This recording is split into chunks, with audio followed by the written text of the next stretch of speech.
விடாமுயற்சி. அஜித்தும் த்ரிஷாவும் லவ் பண்ணி கல்யாணம் முடிக்கிறாங்க. அவங்களோட லவ் லைஃப் நல்லா இருக்குது. அதுக்கப்புறம் மேரேஜ் லைஃப்பும் நல்லா தான் இருக்குது. ஒரு 12 வருஷத்துக்கு அப்புறம் அவங்களுக்குள்ள இடையில சின்ன சின்ன முரண்பாடுகள் ஏற்படுது. அவங்களால சேர்ந்து ஒத்து வாழ முடியல அப்படின்ற நிலமை வரும்போது 2 பேரும் டிவோர்ஸ் பண்ணிக்கலாம் அப்படின்னு நினைக்கிறாங்க.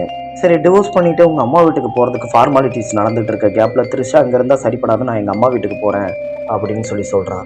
அதுக்கு சரி, கடைசியாக போகிறதுக்கு முன்னாடி என் கூட ஒரு ட்ரிப்பு வா, நானே போய் இறக்கி விட்டுறேன் அப்படின்னு சொல்லிட்டு த்ரிஷாவை கூப்பிட்டுக்கிட்டு இவர் ரோடு வழியாக கிளப்பி போயிட்டுருக்காரு.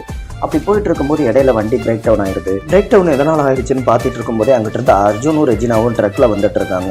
சரி, ஓகே, இங்கே இவ்வளோ நேரம் நீங்கள் வெயிட் பண்ணிட்டு இருக்கிறதுக்கு பக்கத்தில் ஒரு கஃபே இருக்குது, அங்கே வேணால் போய் நீங்கள் டோ ட்ரக்கை ஃபோன் போட்டு கூப்பிடலாம், யாராவது ஒருத்தர் வாங்க, ஒருத்தர் லக்கேஜை பார்த்துட்டு இங்கே இருங்க அப்படின்னு சொல்கிறாங்க. சரி, ஓகே, இப்படி சொல்கிறாங்களேன்னு சொல்லிட்டு த்ரிஷாவும் ஏறி போகிறாங்க அவங்க கூட. சரின்னு கொஞ்ச நேரத்தில் வண்டியை சரி பண்ணிவிட்டு அஜித் போய் பார்க்குறாரு. பார்த்தாங்க த்ரிஷா இல்லை. த்ரிஷா யார் கடத்திட்டு போனது, இந்த அர்ஜுனும் ரெஜினாவும் எங்கே போனாங்க, ஆக்சுவலாக என்ன தான் நடந்துச்சு அப்படின்றதான் மீதி கதை. மேலே பயங்கர இன்ட்ரெஸ்டிங்கான ஸ்டோரி. கண்டிப்பாக ஒரு டைம் ட்ரை பண்ணி பாருங்கள்.